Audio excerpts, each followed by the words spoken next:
Salam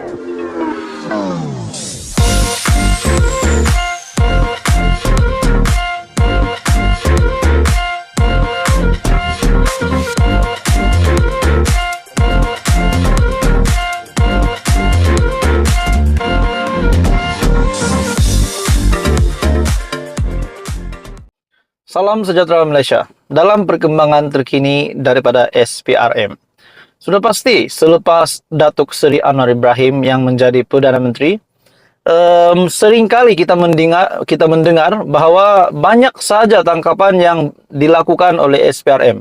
Reman sana sini, reman pemimpin, tangkap pemimpin, banyak jerung, buaya yang ditangkap, yang akhirnya terpalit dengan rasuah, yang akhirnya ditangkap dan didedahkan aktiviti ataupun kelakuan keji mereka berkaitan dengan rasuah. Hari ini pula, saudara-saudara, tuan-tuan dan puan-puan, mengejutkan daripada SPRM, satu lagi saya boleh kata tangkapan, di mana satu artikel bertajuk 6 ditahan kes tuntutan palsu selenggara sekolah, RM 2.5 juta. Wow, saudara-saudara, jumlah RM 2.5 juta bukan jumlah yang sedikit. Dalam artikel ini, daripada Sinar Harian, Suruhanjaya Pencegahan Rasuah Malaysia menahan 6 individu secara berasingan kerana disyaki mengemukakan tuntutan bayaran palsu bagi kerja-kerja penyelenggaraan dan pembaikan kemudahan sekolah di Selangor. Menurut satu sumber, kesemua lelaki yang berusia 40 hingga 57 tahun itu ditahan kira-kira jam 5 petang hingga jam 12 tengah malam ketika diminta hadir untuk memberikan keterangan di Pejabat Suruhanjaya Pencegahan Rasuah Malaysia SPRM Selangor. Seorang lelaki yang berusia 52 tahun yang juga pemilik syarikat ditahan kerana dipercayai mengemukakan tuntutan bayaran palsu berjumlah lebih RM760,000 bagi kerja-kerja penyelenggaraan di sebuah sekolah di Batu Arang pada tahun 2020, sedangkan kerja tersebut tidak mengikuti spesifikasi yang ditetapkan. Bagi saya ini satu lagi kejutan besar kepada seluruh Malaysia. Ini pasti perkara yang tidak diingini oleh ramai, terutamanya pemimpin-pemimpin di Selangor dan seluruh Malaysia. Dan sudah pasti Datuk Seri Anwar Ibrahim sebagai Perdana Menteri Malaysia, yang memang kita dapat lihat ramai yang memuji tindakan Datuk Seri Anwar Ibrahim. Setelah menjadi Perdana Menteri, ada saja sindiket rasuah, kes rasuah yang berjaya dibongkar dan akhirnya beberapa individu berjaya ditahan. Contohnya di dalam artikel ini, 6 ditahan kes tuntutan palsu selenggara sekolah RM 2.5 juta. Dalam artikel ini juga beliau berkata, operasi kedua pula suspek berusia 41 tahun yang juga seorang kontraktor ditahan kira-kira jam 9.30 malam kerana disyaki mengemukakan tuntutan palsu pada tahun sama berjumlah lebih RM860,000, sedangkan kerja tersebut tidak dilaksanakan sepenuhnya. 4 lagi suspek ditahan dalam operasi ketiga kerana disyaki mengemukakan tuntutan palsu bernilai lebih RM870,000 yang membabitkan kerja-kerja penyelenggaraan sebuah sekolah di Semenyi, Selangor pada tahun 2020, sedangkan kerja tersebut juga tidak dilaksanakan sepenuhnya. Sumber berkata seorang suspek yang berusia 57 tahun yang juga pemilik syarikat dilepaskan dengan jaminan SPRM atas faktor kesihatan.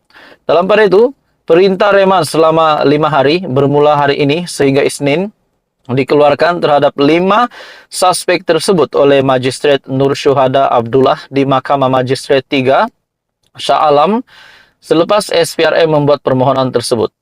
Sementara itu, pengarah SPRM Selangor, Datuk alias Salim, ketika dihubungi mengesahkan penahanan tersebut berkata, kes disiasat mengikut Seksyen 18 Akta SPRM 2009. Hai semua, salam sejahtera Malaysia. Dalam perkembangan terkini, kes ataupun pertuduhan yang diterima oleh bekas Ketua Penerangan Bersatu yaitu Wan Saiful Wanjan. Satu kejadian mengejutkan semasa beliau hadir ke mahkamah. Dalam satu artikel dari Malaysia Kini, Hakim tegur Wan Saiful lewat ke mahkamah. Bekas Ketua Penerangan Bersatu, Datuk Wan Saiful Wanjan, hari ini diingatkan supaya datang lebih awal ke mahkamah semasa kes perbicaraan dirinya yang berdepan dua pertuduhan meminta dan menerima rasuah berjumlah RM6.9 juta membabitkan projek Janawi Bawah, dan artikel ini diterbitkan pada 22 Mac. Dalam artikel ini juga, saya harap ini kali pertama dan terakhir, yaitu datang lewat ke mahkamah. Selepas ini, sila rancang perjalanan kamu, kata Hakim Mahkamah Session Rozina Ayub yang dipetik oleh bernama Wan Saiful yang berumur 48 tahun, kemudian memohon maaf dan memberitahu mahkamah bahawa dia telah keluar rumah pada 7.15 pagi, namun tidak menyangka perjalanan mengambil masa selama 2 jam.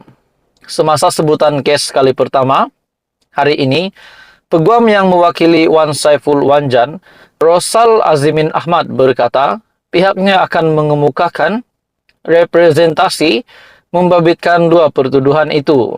Sementara itu, Timbalan Pendakwa Raya Muhammad Afif Ali berkata, pihaknya telah menyurahkan sebahagian dokumen kepada pembelaan mengikut Seksyen 51A Kanun Tata Cara Jenayah hari ini. Bagaimanapun, sebahagian lagi dokumen-dokumen lain seperti dokumen bank dan dokumen Suruhanjaya Syarikat Malaysia SSM akan diserahkan nanti. Oleh itu, pihak kami mohon masa untuk mendapatkan dokumen asal daripada bank. Mahkamah kemudian menetapkan 8 Mei untuk sebutan semula kes. Jadi bagi saya ini satu keputusan mahkamah yang menggemparkan seluruh kepimpinan Bersatu dan Perikatan Nasional. Wan Saiful mengaku tidak bersalah atas dua pertuduhan tersebut di hadapan Hakim Mahkamah Session Azura Alwi.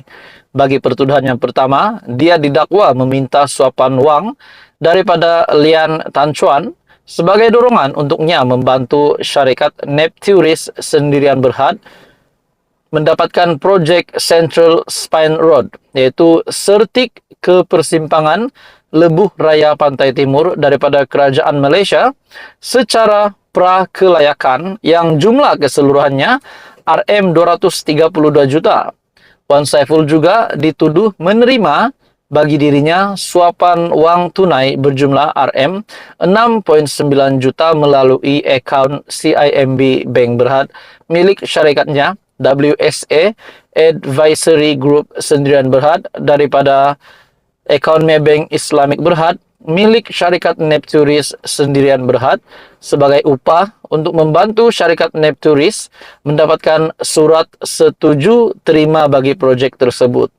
Beliau didakwa melakukan kedua-dua perbuatan tersebut di Royal Lake Club, Taman Tasik Perdana di Kuala Lumpur pada April 2022 dan di CIMB Bank Berhad, Cawangan Bukit Tunku, Taman Tunku, Bukit Tunku di Kuala Lumpur antara 8 Julai 2022 hingga 30 September 2022.